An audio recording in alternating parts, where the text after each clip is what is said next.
Of course, that by itself would create tremendous inflation, since our currency is presently multiplied by the fractional reserve banking system.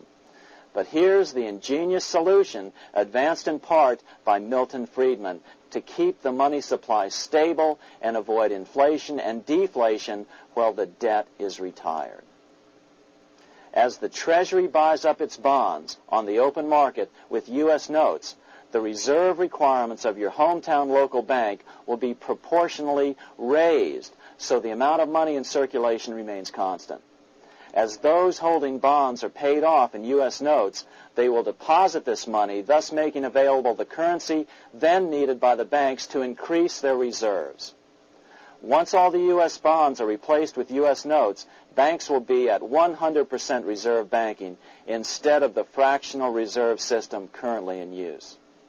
From this point on, the former Fed buildings will only be needed as a central clearinghouse for checks and as vaults for U.S. notes. The Federal Reserve Act will no longer be necessary and could be repealed. Monetary power can be transferred back to the Treasury Department. There would be no further creation or contraction of money by banks.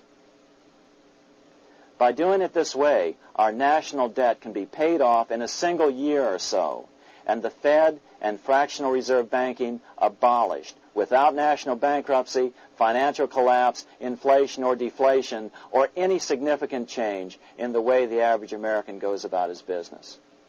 To the average person, the primary difference would be that for the first time since the Federal Reserve Act was passed in 1913, taxes would begin to go down. Now there's a real national blessing for you, rather than for Hamilton's banker friends. Now let's take a look at these proposals in more detail. Here are the main provisions of a Monetary Reform Act which needs to be passed by Congress. We've drafted a proposed Monetary Reform Act which follows at the end of this tape. Of course, variations with the same results would be equally welcome. 1. Pay off the debt with debt-free U.S. notes. As Thomas Edison put it, if the U.S. can issue a dollar bond, it can issue a dollar bill. They both rest purely on the faith and credit of the United States government. This amounts to a simple substitution of one type of government obligation for another. One bears interest, the other doesn't. Federal Reserve notes could be used for this as well, but could not be printed after the Fed's abolished as we propose, so we suggest using U.S. notes instead. 2. Abolish fractional reserve banking. As the debt is paid off, the reserve requirements of all banks and financial institutions would be raised proportionally at the same time to absorb the new U.S. notes, which would be deposited and become the bank's increased reserves. Towards the end of the first year of the transition period, the remaining liabilities of financial institutions would be assumed or acquired by the U.S. government in a one-time operation. In other words, they too would eventually be paid off with debt-free U.S. notes in order to keep the total money supply stable. At the end of the first year or so, all of the national debt would be paid, and we could start enjoying the benefits of full reserve banking. The Fed would be obsolete, an anachronism. 3. Repeal the Federal Reserve Act of 1913 and the National Banking Act of 1864. These acts delegate the money power to a private banking monopoly. They must be repealed, and the money power handed back to the Department of Treasury, where they were initially under President Abraham Lincoln. No banker or person in any way affiliated with financial institutions should be allowed to regulate banking. After the first two reforms, these acts would serve no useful purpose anyway, since they relate to a fractional reserve banking system. 4. Withdraw the U.S. from the IMF, the BIS, and the World Bank. These institutions, like the Federal Reserve, are designed to further centralize the power of the international bankers over the world's economy, and the U.S. must withdraw from them. Their harmless functions, such as currency exchange, can be accomplished either nationally or in new organizations limited to those functions. Such a monetary reform act would guarantee that the amount of money in circulation would stay very stable, causing neither inflation nor deflation. Remember, for the last 3 decades, the Fed has doubled the American money supply every 10 years.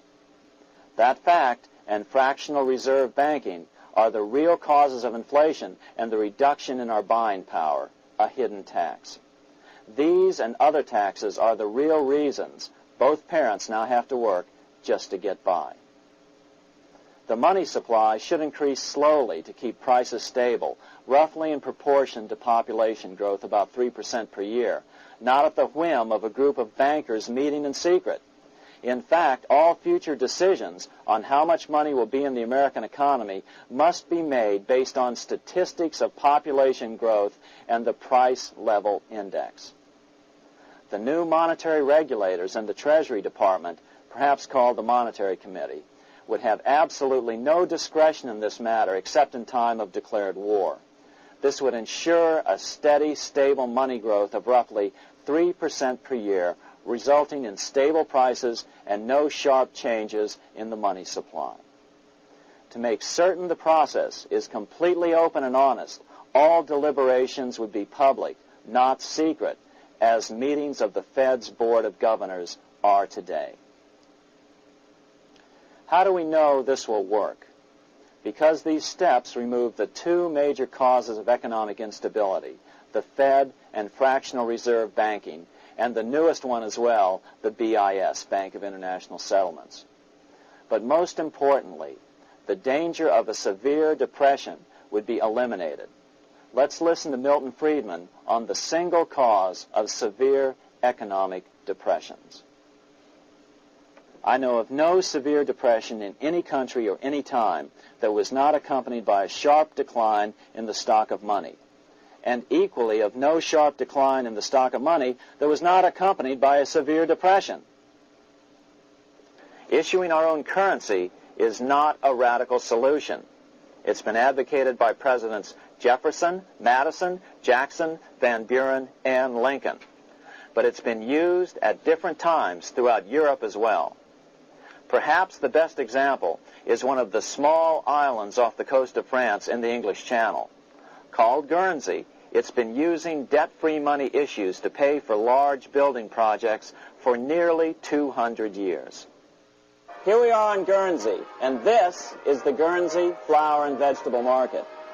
Guernsey is one of the most successful examples of just how well a debt-free money system can work. In 1815, a committee was appointed to investigate how best to finance this new market. The impoverished island could not afford more new taxes, so the state's fathers decided to try a revolutionary idea: issue their own paper money. They were just colorful paper notes, backed by nothing, but the people of this tiny island agreed to accept them and trade with them. To be sure they circulated widely, they were declared to be good for the payment of taxes. Of course, this idea was nothing new. It was exactly what America had done before the American Revolution, and there are many other examples throughout the world. But it was new to Guernsey, and it worked miracles. This market is still in use, and remember, it was built for no debt to the people of this island state.